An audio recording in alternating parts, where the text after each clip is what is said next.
What's up, everybody? Welcome back to Marvelous Music. I'm thinking it's like episode 6 at this point. I've got my tea, I've got my water, and as always, most importantly, I got my Keagan back. Welcome back, everyone. And to welcome. the podcast that's... I'm so sorry. To the podcast that's sweeping the nation and sweeping hearts and sweeping people off their feet. I couldn't be more excited to be back, to be honest. I love being on Marvelous Music. It's so much fun. Man, I love having you on Marvelous Music. It's always a trip. I'm so glad. I'm glad that we're not sitting in a room sweating together for no reason. So it's funny. I was just watching that new show on Hulu, The Only Murders in the Building. Yeah. And that when they start recording their podcast, they're in a closet around a mic. Oh, and that's they're just right. like sweating profusely. That show is great. I haven't been hooked on a show in a while, but my gosh, Steve Martin and Martin Short are amazing. It's fantastic. And I feel like Selena Gomez is like the perfect kind of straight man to their like lunacy. 100%. What an odd pairing, though. Right. Steve Martin, Martin Short, and then Selena Gomez, of all people. I wasn't sure what to think of that when I saw the trailer, but it actually really works. All three of them are executive producers on the show, which I think is interesting. Yeah. But yeah, that is a good show. Definitely check that out if you have the spare time. Mm-hmm. But speaking of things that you could check out, you're checking this out. And out of the millions of podcasts that you could be listening to, you're listening to this one. And I just want to take a moment and say, thank you. Thank you for giving us your time. And I hope we earn it today. Because today... we got to put in the work today. we got to try. We're talking about a movie no one knows or cares about. Not today, though. This one's actually kind of a beloved classic. Oh, is it? Yeah. Before the first time I had watched Rear Window... Well, I was about to say something really stupid, but you know what? I'm going to say it anyway. I was about to say, before the first time I watched Rear Window, I had never heard of Rear Window. Which I feel like that's pretty obvious. But I didn't know this movie was considered quite the classic it was until recently. It's definitely considered a classic. I mean, a lot of Hitchcock's movies are. That's fair. A lot of people don't realize how many movies he made, because he made a ton of them. But I think kind of what are considered sort of the top tier Hitchcock movies would be North by Northwest, Vertigo, Psycho, The Birds, Rear Window, and then maybe Rope. But Rear Window is definitely like top tier, upper echelon Hitchcock. Okay. And I think that's pretty widely agreed upon. This usually gets heaped into that same grouping of Hitchcock films. It's a fabulous movie. This movie feels incredibly modern for the time that it was made. Yeah, that's a really good point. It's very ahead of its time. Definitely, in some of the ways that they convey the story and the plot and just all of that. So if you hadn't figured it out already, by the way, we've said the title 6 times now. We're talking about Rear Window today. Rear Window. Plowing right through my top 10 list, of which we're not going to do all of them because a couple of them are probably going to be their own little mini series, like Lord of the Rings, stuff like that. But yeah, we're just plowing through my top 10 list. And I think this is the oldest movie on the list and one of the only like sort of classics on the list, which is kind of interesting. The rest I would say are either not heard of or modern classics, or just not considered to be like greatest of all time echelon films. I don't know. It's not considered to be good movies. I have horrible taste. That's what I'm trying to say. So you have a podcast where you talk about movies. Great taste in soundtracks, awful taste in film. Awful taste in movies. All right, so how many times have you seen this movie at this point, Keagan? This would be my 3rd or 4th, I want to say. Definitely the first time where I ever paid any sort of attention to the music. Yeah, I would 100% agree with that. That's another one, like I've mentioned before. Most of the movies on my top 10 list are not there because of their soundtracks. Yeah. This one falls into that category as well. I'd never really paid attention to it, so going back this time and listening to it, trying to hear what's going on with the soundtrack was really interesting. Since you've seen it 3 or 4 times, would you mind giving the good listeners a little overview of what happens in this movie? It would be my pleasure.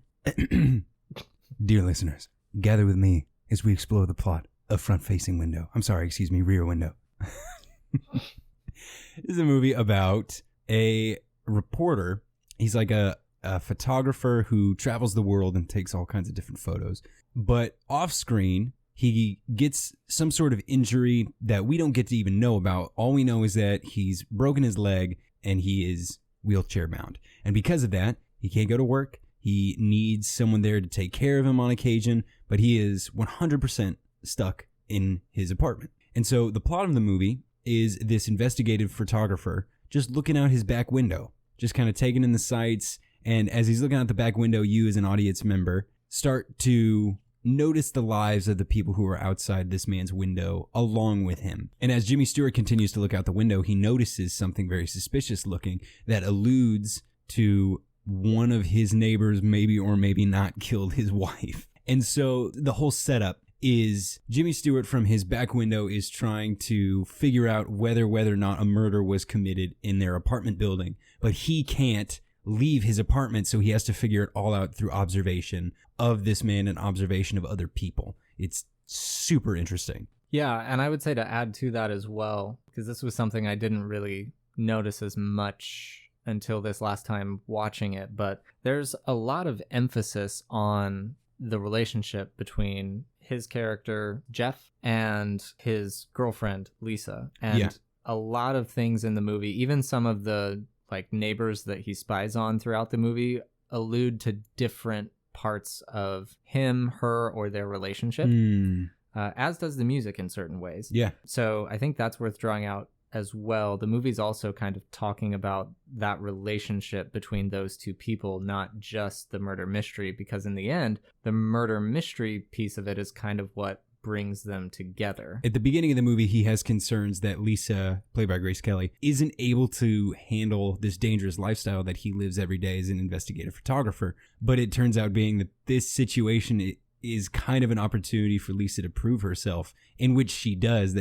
have kind of this taste for danger and adventure. And so this horrible thing ends up kind of bringing them together. It's sweet. Yeah, I think I'm seeing this as a theme with the movies in this list. Is it's a very tightly focused movie. Yes, 100%. There's not a bunch of extra junk. There's not a bunch of extra subplots. There's, nothing kind of runs off and doesn't get resolved. Like, it's a very tightly focused film. It's all about the relationship between those two characters or the literal mystery at hand. Everything's there for a reason. Definitely. So interesting that that's becoming like the running theme of the movies in this list, which I had never realized before. All right. Well, with that little outline of the plot, should we go to school for a second? Let's go to school. My books are open. I'm ready. I kind of want to come up with like a little jingle for after we jump into that portion. Just like, let's go to school, and then have like some sort of podcast version of the Magic School Bus. Cruising on down Main Street. The Magic Score Bus. The Score Bus. The Score Bus. The Score Bus is rolling in, and then just do a really loud honk noise. That could work. That could work. Wait for it, ladies and gentlemen. It's coming. It's on its way. All right. We're at school now. We're at school.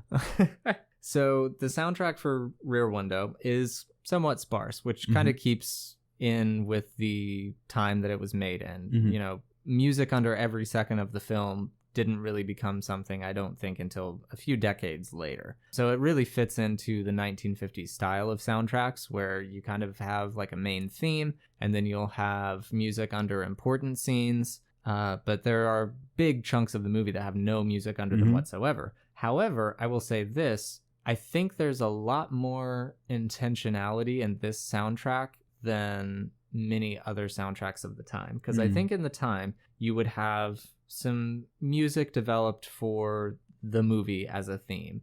You would have some developed for big action set pieces or certain characters, but that would kind of be it. It's just music to represent the character or the scene, and that's it. In this one, I would say probably 75% of the music is diegetic. In other words, characters in the movie are hearing the music. The music's taking place inside their world, which is really interesting and something that I had not noticed before, but is actually kind of cool. It kind of harkens back to Baby Driver in a way, where 100% of the music is diegetic. But yeah, so there's not a ton, but I think that what is there is fairly important. And what I really love is the movie just opens with like this huge horn blast, and then settles right into this quick jazzy little beat, and then every little piece of music that kind of weaves in and out of that opening piece of music comes back to play in at some point in the film. It is literally like the overture for the whole movie, which is kind of cool. And I also think that in that opening piece, it's interesting that it's kind of a almost loose, free, improvisational jazz piece, but the film is showing us very straight on shots of just these windows of the apartments and what's going on in them. So they're very simple, blocked off sort of shots. Then we get a peek into different people's lives. But the music is just like this free, loose, improvisational jazz, which is a really interesting contrast, I feel like. I think it almost kind of indicates like there's going to be more to this than you would think just by looking in the windows for 2 seconds. So that's kind of what we open up with. And then the next big piece that I would call out would be a piece of diegetic music, which after the nurse, Stella, comes in and is, working on him, checking him out, whatever, they're having a conversation about him and his girlfriend. And she's telling him, like, you should honestly just marry her because she loves you. She's great, whatever. And it's in this scene where he talks about, like, she's too perfect and all that kind of stuff, which let's just pause for a second. Boys, gentlemen, let's talk about marriage. If your primary reason for not wanting to pursue a relationship with a woman who loves you dearly is that she's too perfect, it's a dumb reason. I'm going to need you to stop, slap yourself in the face real quick, and go put a ring on it. Reassess your priorities. Like, especially if it's Grace Kelly. Let's be honest. Yeah, 100%. Reassess your priorities, as Keagan said, and do the right thing. Don't wait to discover a murder plot and solve it together to bring you two together. It's not worth it. It worked for me in my marriage, but that doesn't mean it should work for you. All right? There's a story to dig into there, but we're going to leave you all hanging on that. You're not going to know it. In the words of one Miss Beyonce Z, if you like it, you should have put a ring on it. Words to live by. Words to live by. If your girlfriend is too perfect and she loves you back, go see a therapist, work through your crap, and then go get married. All right, moving on. So anyway, after they have this conversation where the nurse is telling Jeff is his name. I always want to call him Jimmy Stewart, but his character's name is Jeff. We hear over someone's radio the song That's Amore, which is, just a classic love song about just the goodness and delightful feelings of love. And it's interesting, they're having that conversation that we're hearing, but we also see him kind of look off into the other windows real quick, and we see Mr. and Mrs. Thorwald, which are the couple in question where things get a little sour, you could say. You could say that. And we see the character that is called Miss Lonely Heart. She's she's a single woman, maybe in her 40s or so, not super clear, but kind of her whole thing is that she's kind of older and fairly lonely, even though she makes attempts at finding love and stuff like that. But it's interesting that we see those two couples in particular. And so underneath that whole scene, That's Amore is playing. And I think that it sets up that idea that we talked about earlier in the plot analysis, that we're going to be exploring more in this film than just like a thrilling murder mystery. We're also going to be exploring the relationship between these two characters, and that love is a theme in the film. I think that kind of sets it up in a very subtle way. 100%. And I had never noticed that was the song that was playing until this time through. Yeah, the way this movie's music is structured is very interesting. According to what I had read, the only orchestral pieces of music like created for the movie are in the first 3 shots of the film. Yep. The rest of the music in the movie is supposed to be diegetic, which I think is very interesting. And so you have moments like that where, this famous love song is playing as it's showing and paralleling that song, ironically, to the Thorwalds, but then also, the desire of Mrs. Lonely Heart. But then you also, it shows the sweet married couple coming into their apartment. And it's all these different kinds of love while someone in one of these apartments is playing that song. I think that's very sweet. And I think the movie plays with that. But then you have later on in the movie where Lisa is dropping off the letter to Mr. Thorwald of like, we know what you've done. And it's this very tense and scary and stressful moment in the movie. But off somewhere in the night, there's like a jazzy piano playing. And it's this very bouncy track that doesn't fit with that scene, but that almost makes it more tense because it gives you this feeling of like, oh gosh, if she got caught, no one would know. Like, no one's paying attention. Everyone's off doing their own thing. Yeah, no, that's a really good point. That kind of takes us through the first day in the life of Jeff. And as the sun is setting on the first day, dawn of the first day, the music, I guess you could say, is a neighbor doing vocal warm-ups, scales, ascending scales. almost as if to indicate like we're warming up now. The real thing is about to begin, that's good. which I thought was really cool. So this is when we get introduced to Lisa finally. And they have a conversation that doesn't go super well about their relationship. And as the conversation is winding down and Jeff kind of peers out the window to spy on people again, the song To See You Is to Love You, I believe by Bing Crosby, plays. And I didn't realize this until I looked up the lyrics a little bit later, because it sounds like just a love song, you know, but it's actually a song kind of about unrequited love, or at least from the perspective of a guy who the girl he's interested in has not noticed him yet. So the whole thing is basically a song saying like, to see you is to love you. I see you all the time. You're in my thoughts all the time, so on and so forth. And again, the shots play a contrast with the song that's playing. So you see in certain shots with certain neighbors that we peer into, it's paralleling the track. In others, it's contrasting it. I think that for what's just happened, the conversation between Jeff and Lisa sees Jeff and loves and accepts him right where he's at. Even in this moment where he's not 100%. She sees him and loves him. On the other hand, Jeff doesn't really see her yet. He sees her perfection, maybe her status, but doesn't see her for who she really is. Exactly. Much like what you talked about earlier. And so I think that even just the use of that song kind of drills into the core issue in their relationship right now.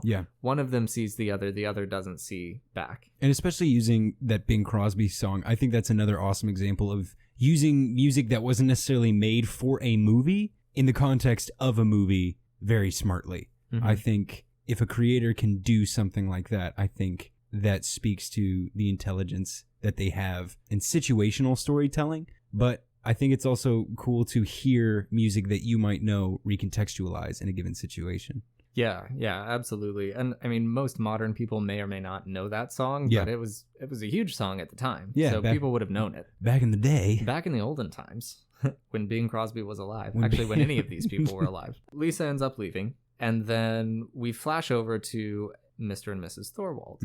And it might be a little bit tense. Even though, like, nothing viscerally, like, obviously violent or anything is happening, you can just tell, like, something's not right with this couple. Like, something's not okay. And the cool thing is, as we're panning over to their apartment, the only sound we hear is a siren in the background. And I thought that was a really cool little, like, indicator. That's awesome. That's really cool. I didn't notice that. Yeah. So then over the course of the night, there's not really any music, but that's when Jeff essentially thinks he sees something fishy has happened between Mr. and Mrs. Thorwald. So the next day opens up with a similarly sort of jazzy tune. I believe that piece might be non-diegetic as well, because it's very similar to the first one, but it's just like this jazzy tune playing over. We're kind of almost catching up with each apartment dweller as they start their day. We see that the pianist is working on a new piece. One of the neighbors is a professional musician, a pianist, and so he's working on his new piece. And then there's a ballet dancer, and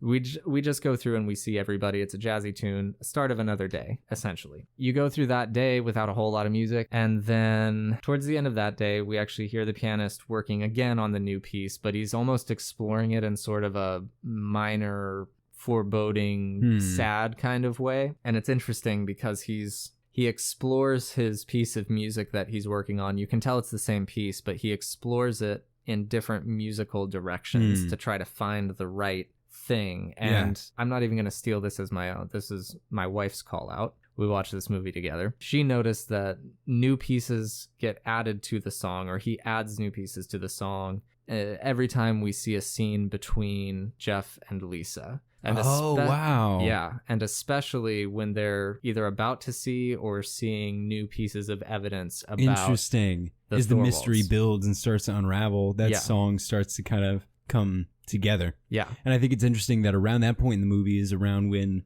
suspicions of a murder start to pop up, and that song is played in a minor key instead, which I think is interesting. But it's also one of their most tense conversations because the camera pans over after we see everybody sort of in the evening. And how do I say this delicately? The main couple is locked in passionate embrace. Yes. Yes. Wonderful. Poetic. Beautiful. Wonderful. Marvelous. Astonishing. Well done. Anyway, so that's happening, but it doesn't go super well because Jeff just starts mid-makeout talking about the murder. I mean, do you not? I mean, if you got something on your mind, I mean, murder. That's what I think of. Anyway. Peek into the window of Keagan. The window of my marriage.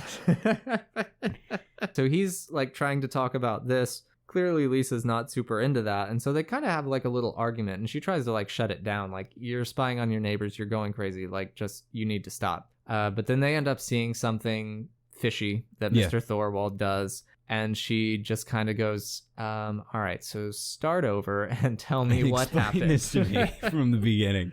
And as that's happening, the pianist kind of plays another version of the tune that's even more dark, and I noticed it kind of has it shares some musical DNA with a classical piece that's very about like death and sadness. Interesting. Yeah. Very interesting. So it almost kind of calls out and parallels to that. Yeah. The music is trying to tell you what's happening. And it's interesting because, again, the music is diegetic. And so it's telling a story with music that should be relatively disconnected from what's happening. Mm-hmm. It's so smart. Mm-hmm.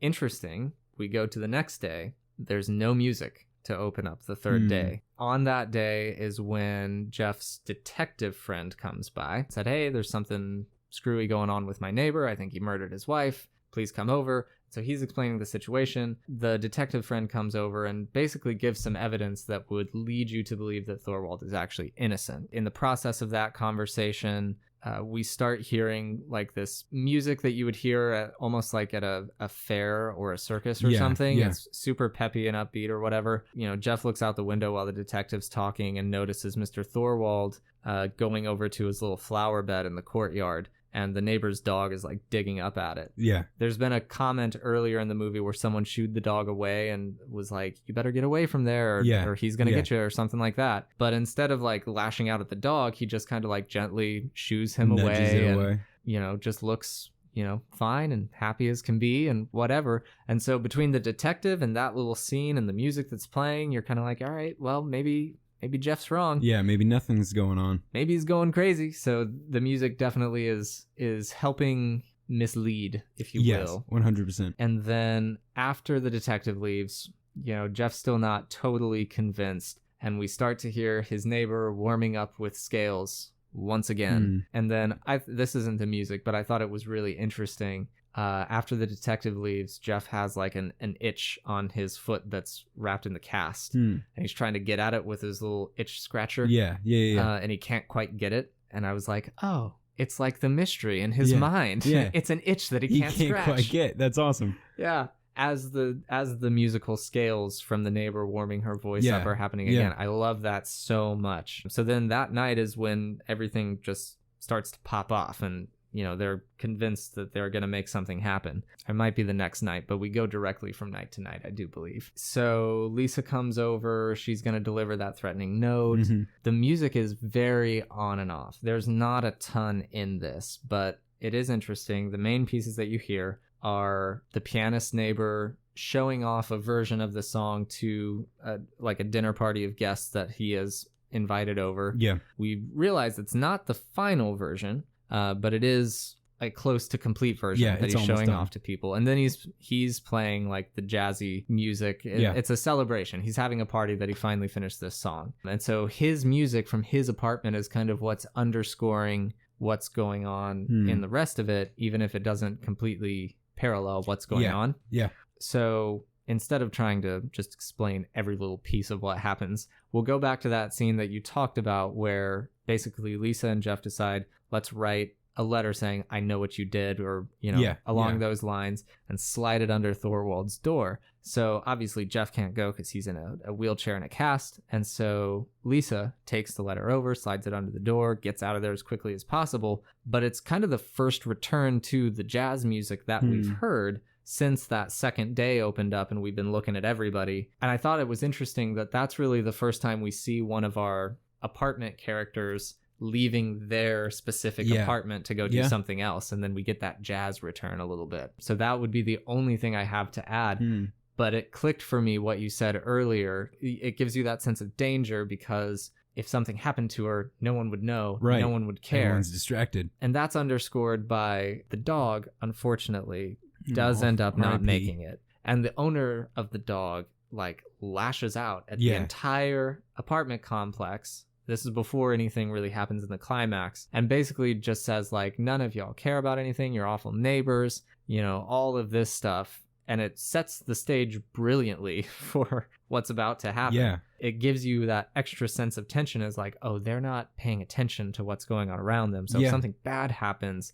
the neighbors are going to be zero help. Yeah. It's also interesting that quiet also accentuates attention in this movie because the people in the apartment complex are the people creating the music in the movie. And so in moments of quiet, it makes the audience zero in even more because while she's lashing out, the only person who isn't there is Thorwald, and he's in there smoking his cigarette, but the piano stops, you know, people take off their record, Mrs. Lonely Heart, like, stops her music, and everyone comes out and is watching. And I think that's interesting because it's like in this moment of quiet where everyone is finally paying attention, they're paying attention to the wrong thing. Mm-hmm. I think it's cool because throughout this entire movie, the music is set up to parallel kind of Jeff's journey through this, but also everyone else's journey through this. Like, you look at kind of goofy, almost carnival, upbeat music while the detective is talking to Jeff. And I think it's funny because that's kind of referencing that Jeff looks like a fool. What he's saying doesn't make any sense. And in the same way that the music seems completely disconnected,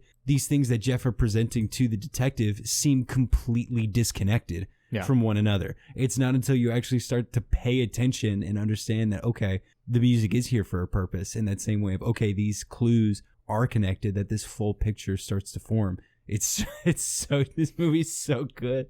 Yeah. It's so good. It really is. And that jazz piece comes back one more time in the climax of the movie. After the note is delivered, they then decide they need to dig up the flower bed and see if there's anything there. When they start digging, and then especially when Lisa decides to go up and actually go into Thorwald's apartment, that jazzy music comes back. And again, it's when the characters leave their apartment that it comes back. It's very specific and intentional, I think. But then the rest of the climax has no music in it, which is crazy because it's like insanely tense. It's so tense. And usually you think the music is what kind of helps amp up the tension, but it's a testament to the masterful everything, the writing, the directing, the way the shots are put together. There's zero music under this, barely any dialogue. Yeah. And yet it's just so tense. It's so tense. And I think it's that same feeling of being alone. Like, I don't know about you, but if I am alone, I usually have music or like a podcast or a video or something going on in the background. If I'm home alone, I usually have some kind of noise because it's comforting. It's comforting to not feel completely alone. And so throughout this whole movie, you kind of have this feeling of comfort because, yeah, Jeff is alone in his apartment a lot, but there is some kind of noise usually alongside him. But in this moment, it's so freaking quiet. And so you feel in that same way of like, if you have a lot of noise around you and then it turns off, you notice that quiet and you feel especially alone in that moment. I think it was genius to make that scene musicless because it recreates that feeling of like, oh gosh, I am utterly alone in this moment. In that same way that Jeff is like, I'm in a room with a killer. It's awesome. He's getting closer. Yeah. Yeah, I totally agree. And we don't really get music again until sun comes up on the next day. Yeah. But the music that we get is not a non-diegetic sort of jazzy theme. It ends up being the final and complete version of the song that the pianist has been working on. He puts it on a record player, plays it for one of his neighbors, Mrs. Lonely Heart, actually. The final piece of the song, really the only change from what we heard the night before, is lyrics. And the song is about a woman named Lisa.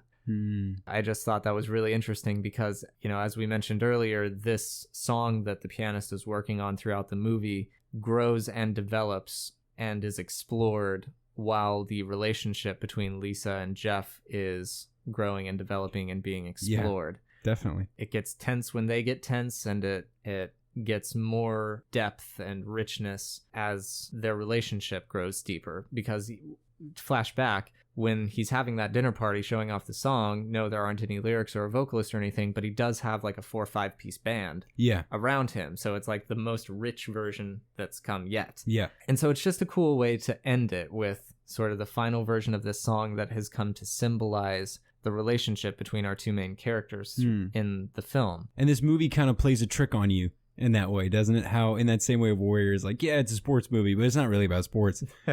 Like, this movie is about, like, it's a murder mystery, but it really is kind of an allegory for relationships, and that there's ups and downs and mysteries, and you have to jump out of your comfort zone. You Sometimes murder. Exactly. You never know. For some, and, you know, you have to trust people with doing difficult things sometimes, but you also have to, you know, look out and pay attention and see how things have grown around you and how things are growing within you. Yeah, so that's pretty much the wrap up and analysis on the score. It's definitely a lot more stripped down and sort of simple than really any of the rest we've talked about up to this point. 100%. But it feels like arguably the most artistic of the ones that we've talked about. And I know that that's very subjective because all movie scores are artistic, but I think this one is used in a very special way. I think sometimes music scores can fall into the background because music scores are always there in movies, but in this one you kind of have to look for it. And I think that's what makes the score... It is the background. Exactly. Like, and that's what makes it special, is that it's interesting because it's so subtle, you have to look for it. And when you do look for it, you find something interesting and you're like, okay, I see what you're trying to do with this piece of music. It's subtle to the point where if nothing is happening, you notice. It's like it's so quiet, and it's just that little calming white noise that whenever it goes away, it's like, oh, where'd it go? And it adds to the tension. Yeah, no, it absolutely does. So with all that said, what's your favorite musical moment from the movie? I really like that scene where she's dropping off the letter. Again, I think this kind of juxtaposition between this kind of stressful, tense moment with this upbeat, jazzy tune is very smart. And I think that happens a couple other times in the movie, but I think that scene specifically is where it happens the most noticeably.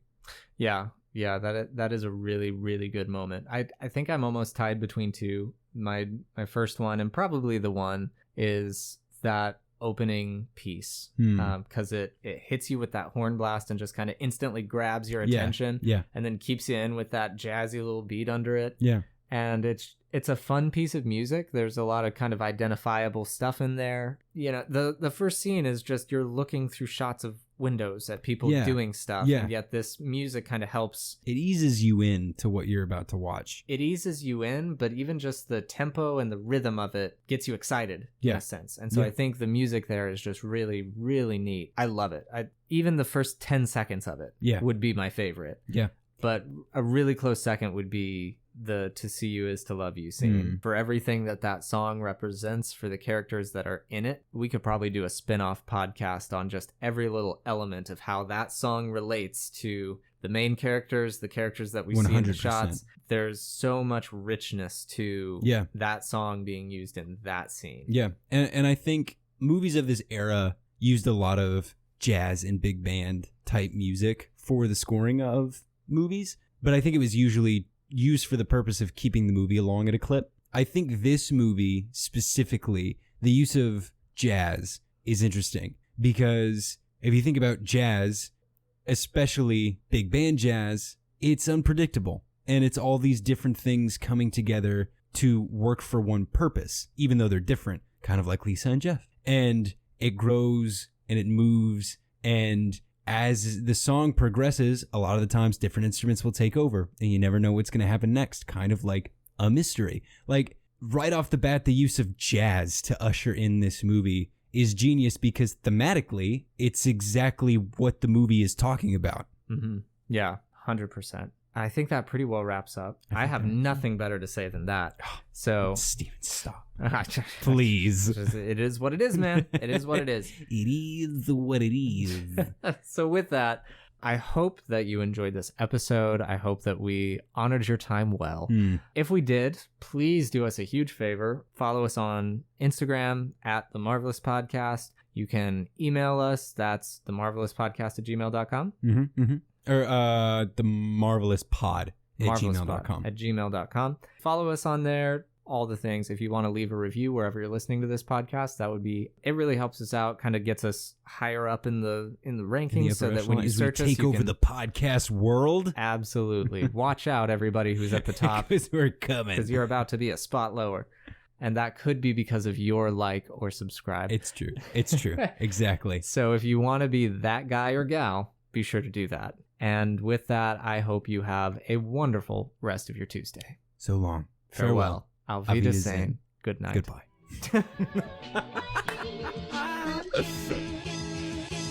Booyah.